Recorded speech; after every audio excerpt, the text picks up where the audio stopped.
আবু সুফিয়ান অল্প টাইম আপনাদের মাঝে কোরআন এবং সুন্নাহ থেকে কথা বলবে। আপনারা সকলে শোনার জন্য দ্রুত চলে আসেন। যে যেখানে আসেন আমরা দ্রুত ময়দানে চলে আসি। আবু সুফিয়ানকে কোরআন এবং হাদিসের আলোকে কথা বলার জন্য অনুরোধ জানাচ্ছি। আলহামদুলিল্লাহ ওয়া কাফা ওয়া সালামুন আলা ইবাদিহিল লাযীনা ইসতাফা। أما بعد فأعوذ بالله من الشيطان الرجيم. بسم الله الرحمن الرحيم. إنما المؤمنون الذين إذا ذكر الله وجلت قلوبهم وإذا تليت عليهم آياته زادتهم إيمانا وعلى ربهم يتوكلون. صدقت يا ربنا. إن الله وملائكته يصلون على النبي يا أيها الذين آمنوا صلوا عليه وسلموا تسليما. পৃথিবী না জানুক আমি তো জানি আমি কি পাপ করেছি হাই। পৃথিবী না জানুক আমি তো জানি আমি কি পাপ করেছি হাই। আমার পাপের করলে বিচার বাজার আমার নাই উপায়। দয়াময় প্রভু মাফ করো আমায়, মাফ করো আমায়। আলহামদুলিল্লাহ। বাংলাদেশের ঐতিহ্যবাহী জেলা ফরিদপুর এর অন্তর্গত মধুখালী থানার দয়ারামপুর গ্রামের তাফসীরুল কোরআন মাহফিলের প্রধান অতিথি, বিশেষ অতিথিবৃন্দ, সবাইকে আমার পক্ষ থেকে মোবারকবাদ। একটা এলান প্রথমেই করে নেই, সেটি হচ্ছে যারাই মাইকের আওয়াজ শুনছি হুজুর চলে আসছে, তো অন্তত যারা ঘোরাফেরা করছি এদিক সেদিক অনার্থক ভাবে তাদেরকে উদাত্ত আহ্বান জানাবো অতি দ্রুত আমরা প্যান্ডেলের মধ্যে চলে আসি। আমরা এত কষ্ট করে আয়োজন করলাম, কিন্তু মানুষ যদি না থাকে এই আয়োজন বৃথা হবে। এই জন্য উদাত্ত আহ্বান থাকবে যারা এদিক সেদিক অনার্থক ঘোরাফেরা করছি আমরা দ্রুত এই প্যান্ডেলের মধ্যে চলে আসি। তো যাই হোক, ভূমিকাতে বেশি কথা নাই। মূলত আমি এখানে আসছি আপনাদের থেকে দোয়া নেওয়ার জন্য। আমি এলাকারই সন্তান, তো আপনারা আমার জন্য দোয়া করবেন। আল্লাহ পাক রব্বুল আলামিন যেন দ্বীনের দায়ী হিসেবে আমাকে কবুল করে নেয়। সবাই পড়ি আমিন। আল্লাহ যেন দ্বীনের পথে আমাকে চলা সহজ করে দেয়। সবাই পড়ি আমিন। তো যাই হোক, আমি আয়াতকৃত তেলাওয়াতকৃত আয়াতের সম্পর্কে কয়েকটি কথা বলেই আমি বিদায় নিব।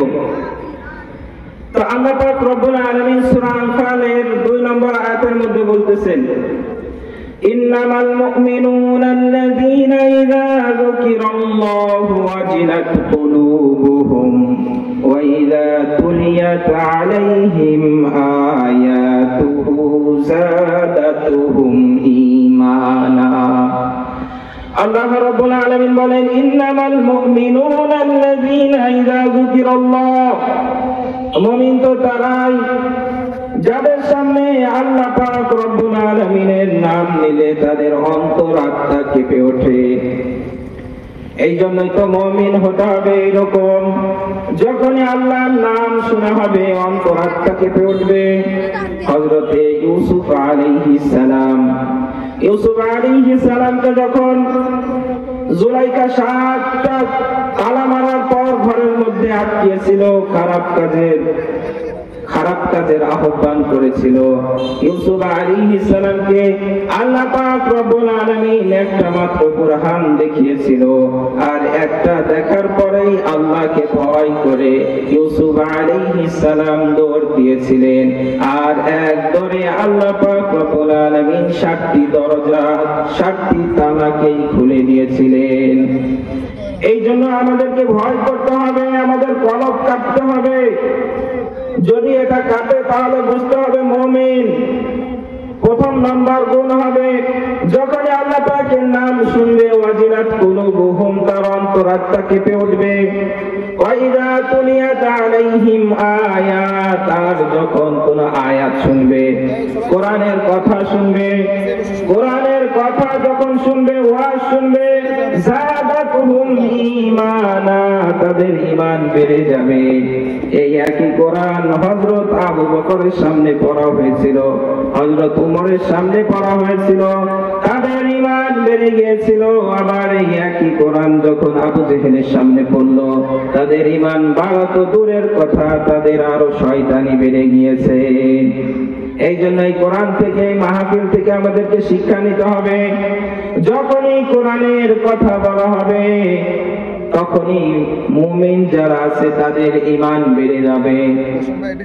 ওয়াইদা তুলিয়াত আলাইহিম আয়াতুহু যাদাতুহুম ঈমানা, শুধু এইটুকুই বলে ক্ষান্ত নাই, ওয়া আলা রাব্বিহিম ইয়াতাওয়াক্কালুন, আর এরপর থেকে তাদের তাওয়াক্কুল হয়ে যাবে একমাত্র আল্লাহ পাক রব্বুল আলামিনের উপর। আল্লাহ পাক রব্বুল আলামিন এখানে 5টি গুণের কথা বলছেন। আল্লাযীনা ইউকিমুনাস সালাতা ওয়া মিম্মা রাযাকনাহুম ইউনফিকুন, বলতেছেন আল্লাযীনা ইউকিমুনাস সালাহ, এবং তারা যারা মুমিন হবে তাদের প্রথম আরেকটা গুণ হবে তারা নামাজ পড়বে। আজ সমাজের মধ্যে এমন অনেক মানুষ পাওয়া যায় যারা বলে আমরা নামাজ না পড়লেও আমাদের ঈমান ঠিক আছে। ওরে শয়তান, তোর তো ঈমানই নেই, ঈমান আবার ঠিক থাকে কি করে? আল্লাহ পাক রব্বুল আলামিন বলেন আল্লাযীনা ইউকিমুনাস সালাহ, তোমরা নামাজ কায়েম করো। অনেকে বলে নামাজ কায়েম করতে বলেছে, নামাজ পড়তে বলে নাই। ওই লোকটা জানেই না নামাজ পড়ার কথা। আল্লাহ পাক বলেন সূরা কাউসারের 2 নম্বর আয়াতে আল্লাহ পাক রব্বুল আলামিন বলেন ফাসাল্লি লিরাব্বিকা ওয়ানহার, তোমরা আল্লাহ তাআলার তোমরা নামাজ পড়ো এবং আল্লাহ তাআলার নামে তোমরা জবাই করো, কুরবানি করো। তাহলে আরেকটা গুণ হবে তারা আল্লাযীনা ইউকিমুনাস সালাহ, তারা নামাজ পড়বে। ওয়া মিম্মা রাযাকনাহুম ইউনফিকুন, এবং তাদের যে রিজিক রয়েছে রিজিক থেকে তারা দান করবে, সদকা করবে। আজ তো দেখা যায় এটা আমরা বুঝি না। মনে করেন আমাদের 50-100 টাকা আছে, 50 টাকায় আমার হয়ে যায়, 60 টাকা থেকে 100 টাকা এখান থেকে আমরা সদকা করি, এটা হবে না। আমাদের 50 টাকার মধ্য থেকে যে জিনিস দিয়ে আমাদের সংসার চলে এই মধ্য থেকে দান করতে হবে। আর এই দান যদি অল্প পরিমাণও হয় আল্লাহ তাআলার কাছে ওই দানটা গ্রহণযোগ্য হবে। এই জন্য তাদের আরেকটা গুণ হবে তারা দান করবে। ওয়া মিম্মা রাযাকনাহুম ইউনফিকুন, তারা সদকা করবে, দান করবে। আল্লাহ পাক রব্বুল আলামিন এর পরের আয়াতে বলতেছেন উলাইকা হুমুল মুমিনুনা হাক্কা, এরাই হচ্ছে পরিপূর্ণ মুমিন, হক মুমিন, এরাই আসল মুমিন। এরপর আল্লাহ পাক রব্বুল আলামিন এই গুণ বিশিষ্ট লোকদেরকে 3টি পুরস্কার দিবেন। আল্লাহ পাক রব্বুল আলামিন সে কথা বললেন লাহুম দারাজাতুন ইনদা রাব্বিহিম ওয়া মাগফিরাতুন ওয়া রিজকুন কারীম। আল্লাহ পাক রব্বুল আলামিন বলেন লাহুম মাগফিরাতুন মির রাব্বিহিম, তাদের রয়েছে আল্লাহর পক্ষ থেকে ক্ষমা, আল্লাহ তাদেরকে ক্ষমা করে দিবেন। ওয়া মাগফিরাতুন ওয়া রিজকুন কারীম, এবং আল্লাহ পাক রব্বুল আলামিন তাদের রিজকুন কারীম, সম্মানজনক রিজিক দান করবে।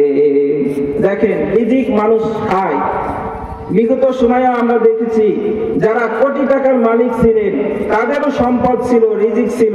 এই রিজিকের ব্যাখ্যা আবার চারটা হয়, যাই হোক ওইদিকে যাচ্ছি না। তো সম্পদ তাদের ছিল, আজ বর্তমান সময়ে দেখা যায় তাদের অবস্থা খুব করুণ, তাদের এই টাকা পয়সা, এই রিজিক কোনো কাজে আসে নাই। এই জন্য সম্মানজনক রিজিক এটা খুবই গুরুত্বপূর্ণ, এটা সবাই পায় না। আর যাদের মধ্যে এই 5টি গুণ থাকবে, আল্লাহ পাক রব্বুল আলামিন তাদেরকে এই 3টি গুণে গুণান্বিত করবে। এই জন্য মনে রাখতে হবে আমাদেরকে, এইখানে যে 5টি গুণের কথা আল্লাহ পাক রব্বুল আলামিন বললেন, যে প্রথম নম্বর বললেন